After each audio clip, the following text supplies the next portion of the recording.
नमस्कार, मैं हूं ज्योति और आप देख रहे हैं टीवी 24 न्यूज।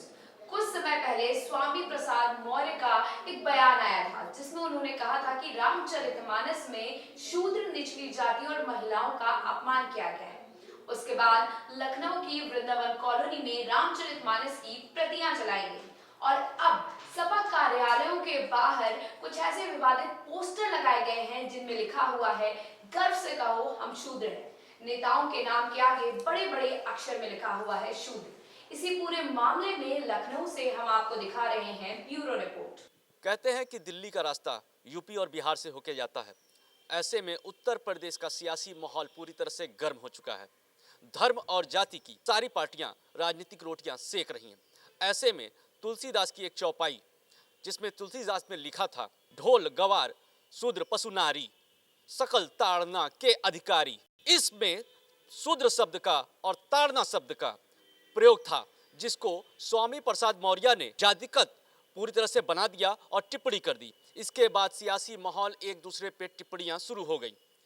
ऐसे में सोहेलदेव पार्टी पूरी तरह से सपा पे अग्रसर है और पूरी तरह से हमलावर होकर के उनके ऊपर बयान दिए जा रहे हैं। तो ऐसे में ओम प्रकाश राजभर के बयान आया, उनकी पार्टी के कार्यकर्ताओं का बयान है, लेकिन भाजपा इससे बचते नजर आ रही है।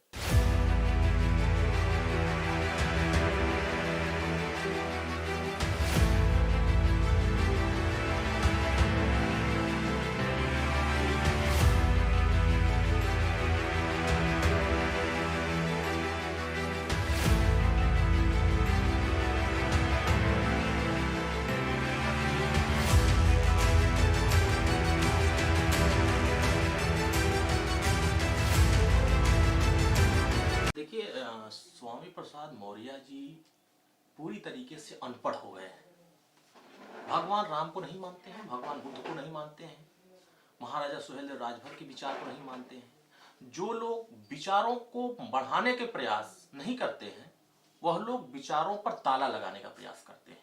इनको पढ़ना चाहिए। रामचरितमानस में जो जिन चौपाइयों की चर्चा कर रहे हैं, उन चौपाइयों का तर्क अलग अलग है। शब्दों का अगर आप उच्चारण करेंगे, हर शब्दों का अलग अलग उच्चारण होता है। चाहे वो ढोल गंवार शूद्र नारी पशुधर, तो उसमें अलग अलग जो शब्द हैं उनके अलग अलग अर्थ निकाले। आप उत्तर प्रदेश या देश के अगर ये देखा जाए तो रामचरितमानस पूरी अवधि में नहीं लिखी गई, कुछ शब्द उसके यहाँ अवधि में लिखे गए हैं। हर इलाकों की अलग अलग भाषाएं होती हैं। आप पूर्वांचल में जाएंगे तो पूर्वांचल की भाषा अलग है, मध्यांचल में आएंगे तो मध्यांचल की भाषा अलग है, बुंदेलखंड में जाएंगे उसकी भाषा अलग है, पश्चिम में जाएंगे पश्चिम की भाषा अलग है। लेकिन अगर जो लोग भाषा को नहीं समझ रहे हैं तो वो पूरी तरीके से अशिक्षित हैं और समाज को मूर्ख बनाने वाले लोग हैं। आपको रामचरितमानस पर सवाल खड़ा करने से पहले आपको पूरी तरीके से जानकारी लेनी चाहिए कि ये जो रामचरितमानस एक धार्मिक ग्रंथ है और ये हजारों साल पहले जो लिखी गई बातें उसमें साधु संतों को तो आपत्ति नहीं हुई। अगर आपको आपत्ति हो रही है उन चीजों से, तो इस आपको बहुत मौका जनता ने दिया। बहुत बहन जी के साथ आपने सरकार बनाई, काम किया है, आपने सरकार मुख्य पदों पर रहा, आपको उस पर चर्चा करनी चाहिए थी। आप भाजपा सरकार में भगवान राम की शरण में जाकर के 5 साल मलाई काटे, आपको उस पर चर्चा करनी चाहिए, नहीं किया।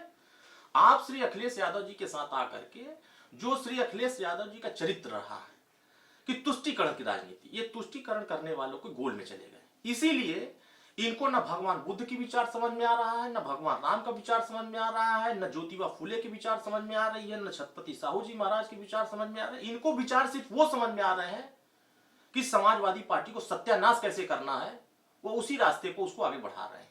और आने वाले समयों में जिस तरह का यह एक दगा हुआ कारतूस, जैसे एक बयान आया था पहले मंडल कमंडल, अब ये 1585, तो मैं तो सपा के जो 15% रहने वाले लोग हैं जो सपा में काम कर रहे हैं, उनको तो श्री अखिलेश यादव जी के सामने त्याग पत्र देकर के हट जाना चाहिए कि यहां हमारे ब्राह्मणों का अपमान हो रहा है, यहाँ सवर्णों का अपमान हो रहा है और सवर्ण और ब्राह्मण सरेआम इस तमाशा को देख रहे हैं।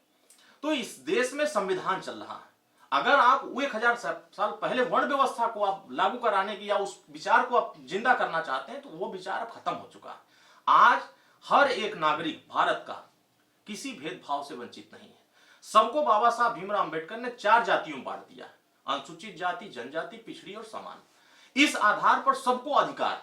जब भारत के संविधान पर राम जी का चित्र है, भगवान बुद्ध का चित्र है, तो फिर वहां जब बैर हमारे संविधान में नहीं दिखाया गया, बराबरी का अधिकार दिया गया, तो ये समाजवादी पार्टी के लोग नफरत फैला रहे हैं, लोगों को बांटने की एक रणनीति बना रहे हैं।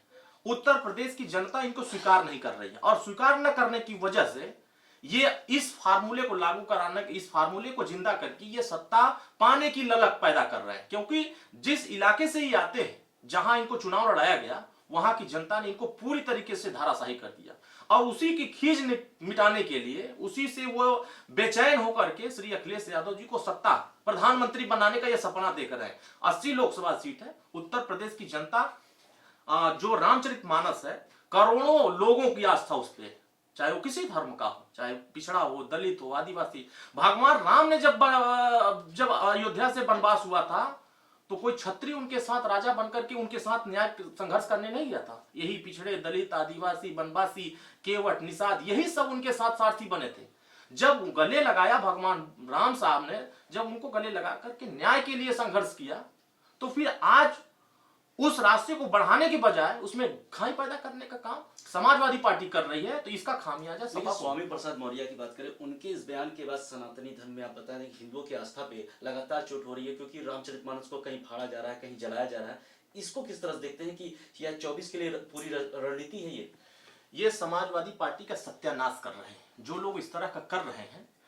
देखिए, आज की राजनीति में विकास का चर्चा होना चाहिए। समाजवादी पार्टी हमेशा से ये मानी जाती थी कि विकास पे चर्चा कर रही है, लेकिन लोहिया जी के विचारों को, जनेश्वर मिश्र जी के विचारों को, जयप्रकाश नारायण जी की विचारधारा को, डॉक्टर अंबेडकर की विचारधाराओं को ये पूरी तरीके से अंधकार में पहुंचाने का प्रयास कर रहे हैं।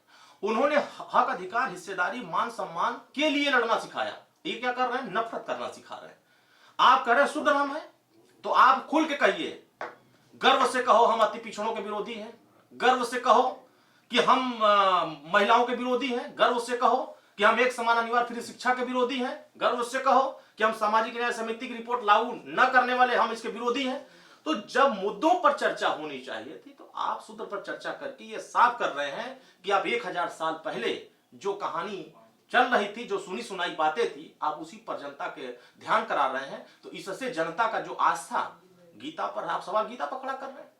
अगर गीता पर हम चर्चा करें, गीता भी एक शब्द है, उसका बहुत अनर्थ निकाल सकते हैं। रामचरितमानस में रामायण है, रामायण का भी कई अनर्थ निकल सकता है। महाभारत में बहुत सारे ऐसे तर्क हैं उसमें जिसमें शब्दों का बहुत सारा अनर्थ निकल सकता है। तो अनर्थ निकालने वाले लोग, इनको जनता अब स्वीकार नहीं कर रही है। इसीलिए लाइमलाइट में आने के लिए, हाईलाइट होने के लिए, चर्चा में बने रहने के लिए इस तरह का ढकोसला, इस तरह का बयानबाजी करके उत्तर प्रदेश की जनता को विकास के मुद्दे से हटा करके ये नफरत के मुद्दे पर पहुंचाने का काम समाजवादी पार्टी के नेता कर रहे हैं। ऐसे में आपने देखा कि सुबह सपा के प्रमुख ओम प्रकाश राजभर के बेटे ने क्या बयान दिया है। हिमांशु श्रीवास्तव, टीवी 24, लखनऊ। ये नेता वोटों की राजनीति कर रहे हैं, आम आदमी की भावनाओं को आहत कर रहे हैं, धार्मिक ग्रंथों का अपमान कर रहे हैं। आप क्या कहना चाहते हैं इस पर? हमें कमेंट्स करके जरूर बताइएगा और देश दुनिया से जुड़ी तमाम खबरों के लिए देखते रहिए टीवी 24 न्यूज।